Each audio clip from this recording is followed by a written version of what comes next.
MS ওয়ার্ডের টেবিলের কাজ, টেবিলে কি কি কাজ করা যায় এবং কি কি না করা যায় আমি সব বিস্তারিত দেখাবো।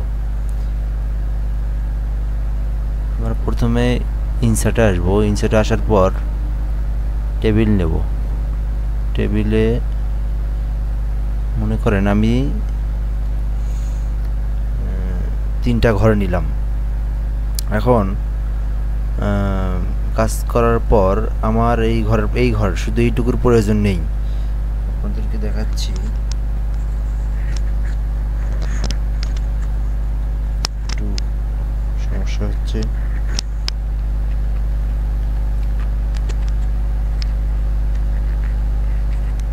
আমাদের এইটুকুর প্রয়োজন নেই, তাহলে আমরা এটা কিভাবে রিমুভ করব? আমরা এখানে উপরে দেখব ডান পাশে ইরশার নামে একটা অপশন আছে, এখানে ক্লিক করব। করার পর এইটা আমরা এইখানে ক্লিক করব, তাহলে এটা উঠে যাবে। আবার মনে করেন আমাদের এই দাগটা এখানে প্রয়োজন নাই, এইখানে প্রয়োজন আছে এইখানে, তাহলে আমরা কাজ করার মাঝখানে, কাজ করার মাঝে আমরা এইখানে কিভাবে আরেকটা বর্ডার লাইন বা আমরা আরেকটা লাইন কিভাবে নিয়ে আসবো? সেক্ষেত্রে আমরা ড্র টেবিল নেব। ড্র টেবিলের মাধ্যমে আমরা যে কোনোখানে, টেবিলের যে কোনোখানে আমরা আরেকটা লাইন নিতে পারবো, এবার সে নিতে পারবো, যেখানে খুশি সেখানে নেওয়া যাবে, এখানে নিতে পারবো। হ্যাঁ, আবার এই পাশে আপনি এখানে বাড়াতে চাইলে আরেকটা বাড়াতে পারবেন। আপনি যদি এতটুকু অংশ একটা ঘর নিতে চান নিতে পারবেন। আপনি যেমন খুশি তেমন নিতে পারবেন ড্র টেবিলে, আপনার নিজের ইচ্ছা মতো নিতে পারবেন। আবার আপনি ভুল কোথাও করলে বা কোথাও আপনি উঠাই দিতে চাইলে আপনি ইরশার দিয়ে এই যে এখানে যে লাইনে ক্লিক করবেন ওই লাইনটা রিমুভ হয়ে যাবে। দেখেন আপনাদেরকে এই যে এই লাইনে যদি রিমুভ করেন শুধু এইটুকু রিমুভ হবে, এইটুকু রিমুভ করতে চাইলে এইটুকু রিমুভ হবে। এটা আমাদের ড্র টেবিল এবং ইরশারের কাজ। এখন টেবিলে আপনি ঘর আরেকটা বাড়াবেন, বৃদ্ধি করবেন। এইখানে 2টা ঘর আছে, 2টা টেবিল বক্স আছে, আপনারা আরেকটা নিচে আরও একটা ঘরের প্রয়োজন। সেক্ষেত্রে কি করবেন? সেক্ষেত্রে আপনারা কিবোর্ডের ট্যাব অপশন আছে, ট্যাব একটা কি আছে, কি ট্যাব বাম পাশে দেখবেন ক্যাপস লকের উপরে একটা ট্যাব আছে, ট্যাবে দিবেন ঘর বাড়বে। আবার আপনি ট্যাবে দিবেন, ট্যাবে যতবার ক্লিক করবেন ততবার ঘর বাড়তে থাকবে, যতবার ক্লিক করবেন ততবার ঘর বাড়তে থাকবে। এবার মনে করেন আপনার ঘর বেশি হয়ে গেছে, সেক্ষেত্রে আপনি কিভাবে রিমুভ করবেন? যদি আপনার 2টা ঘর বেশি হয়ে থাকে, 2টা ঘর সিলেক্ট করার পর আপনি ব্যাক স্পেস চাপ দিবেন। ব্যাক স্পেস চাপলে অটোমেটিক কেটে যাবে।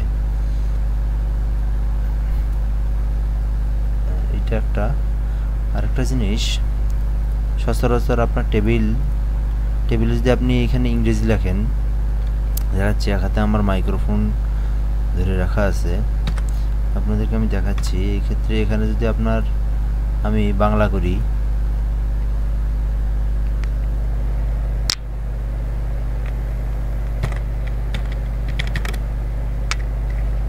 এখানে আমি লিখলাম আমার। এখন এই ঘরে যদি আবার দেই, আবার কিন্তু ইংরেজি হয়ে গেল। দেখেন আবার কিন্তু ইংরেজি হয়ে গেল। আবার আপনি এই ঘরে দিলেন, এখানে ইংরেজি হয়ে গেল। কিন্তু আপনি যদি এই ঘরে বাংলা সিলেক্ট করেন, বাংলা করলেন, বাংলা করার পর বাংলা হবে, কিন্তু আবার আপনি এই ঘরে দিলেন, আপনার ইংরেজি হয়ে গেল। কিন্তু আপনার পুরো বক্সটা আপনার বাংলা লিখবেন আপনি। সেক্ষেত্রে আপনি পুরো বক্সটা কীভাবে বাংলা সিলেক্ট করবেন? সেক্ষেত্রে আপনাকে পুরো বক্স সিলেক্ট করতে হবে। সিলেক্ট করার পর পুরো বক্সের ওপর সিলেক্ট করে ধরার পর আপনি ভাষা চেঞ্জ করে দিবেন, ভাষা বাংলা করে দিবেন। শুরুনি এমজি করে দেওয়ার পর কন্ট্রোল অল্টার বি দিবেন। এখন আপনি যেখানে লেখেন, যেখানে যা লিখবেন বাংলা হবে, বাংলা। আপনি যে বক্সে লিখবেন বাংলা। আপনি ইংরেজি প্রয়োজন পুরোটাই সিলেক্ট করে ধরবেন, এই যে প্লাস আইকন সিলেক্ট করার পরে ইংরেজি করে দিবেন, অটোমেটিকলি ইংরেজি হয়ে গেল। যে ঘরে আপনি দেন ইংরেজি লেখা উঠবে। এটা আরেকটা কাজ টেবিলের, সরি হয়ে গেল। টেবিলে আরও কিছু কাজ আছে, সব দেখাচ্ছি আপনাদেরকে। এগুলো আপনি একবারে সব রিমুভ করতে পারবেন। সেক্ষেত্রে আপনি ডিলেটে চাপ দেবেন, ডিলেটে চাপ দিলে শুধু লেখা রিমুভ হবে। আর আপনি যদি ধরার পর যদি আপনি ব্যাক স্পেস চাপ দেন তাহলে আপনার টেবিল সহ কেটে যাবে। এই কারণে আপনি শুধু যদি লেখা রিমুভ করতে চান তাহলে সব ক্লিক করার পর যেটুকু অংশ, যদি আপনি দুই লাইনের যা আছে তা রিমুভ করতে চান তাহলে 2 লাইন সিলেক্ট করার পর ডিলেটে চাপ দিবেন। এটা একটা কাজ। আর একটা কাজ হচ্ছে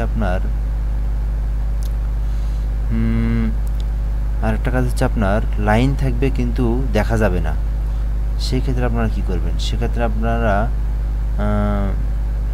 আপনি লাইনে কাজ করতে পারবেন, সব কিছু করতে পারবেন, কিন্তু প্রিন্ট প্রিভিউ অর্থাৎ প্রিন্ট দিলে আপনার এই লাইন শো করবে না, লাইন দেখা যাবে না। সেক্ষেত্রে আপনারা এই যে টেবিল টুলসে আসবেন, আসার পরে নো বর্ডার করে দিবেন। এই দেখেন এগুলো আপনার কোনো কিছু এখন দেখা যাচ্ছে না। আপনার প্রিন্ট প্রিভিউ গেলাম, প্রিন্ট প্রিভিউ দেখেন, প্রিন্ট প্রিভিউ দেখা যাচ্ছে না। আপনি যদি এখন প্রিন্ট দেন, প্রিন্ট দিলে আপনার এই বর্ডার দেখতে পারবেন না, কিন্তু আপনার বর্ডারে ঠিকই কাজ করতে পারবেন আপনি। দেখেন এই দেওয়ার পরে আপনি পরে ট্যাপ দিলাম, বিতে চলে গেল, আবার ট্যাপ দিলাম, পরের বক্সে চলে গেল, কিন্তু টেবিল ঠিকই কাজ করতেছে, কিন্তু আন্ডারলাইনটা শো করতেছে না। এটা আপনি নো বর্ডার করে দিয়ে আবার যদি আপনি পুরোটা সিলেক্ট করে দেন, আবার আপনি বর্ডার নিয়ে আসতে পারবেন। অল বর্ডার্স এই যে আসছে। এটা হলো টেবিল টুলসের কাজ। আর হচ্ছে হলো আপনি এখান থেকে অনেক কিছু করতে পারবেন। লাইন আপনি কোনো অংশে কম, কোনো দিকে বেশি, আপনার ইচ্ছা মতো বড় ছোটো করতে পারবেন। এটা আরও আপনি ডানে বড় করতে পারবেন, বামে বড় করতে পারবেন। টেবিল আপনার ইচ্ছা মতো আপনি যা করতে ইচ্ছা তাই করতে পারবেন টেবিলে মোটামুটি এগুলোই কাজ টেবিলের। তারপর আপনি এখান থেকে ছোট বড় করতে পারবেন এইভাবে আপনি এটা এক পৃষ্ঠা করতে পারবেন লম্বালম্বিভাবে। এই বড় হয় না কেন? সরি, ফোন বেরিয়ে দেওয়ার লাগবে, ফোন বেরিয়ে দিলে ওটা অটোমেটিকলি বেরিয়ে যাবে। বড় হয়েছে। মোটামুটি এগুলি টেবিলের কাজ। আজ শুধু টেবিলের কাজ দেখাইলাম, আগামীকাল অন্য কিছু দেখাবো। ধন্যবাদ।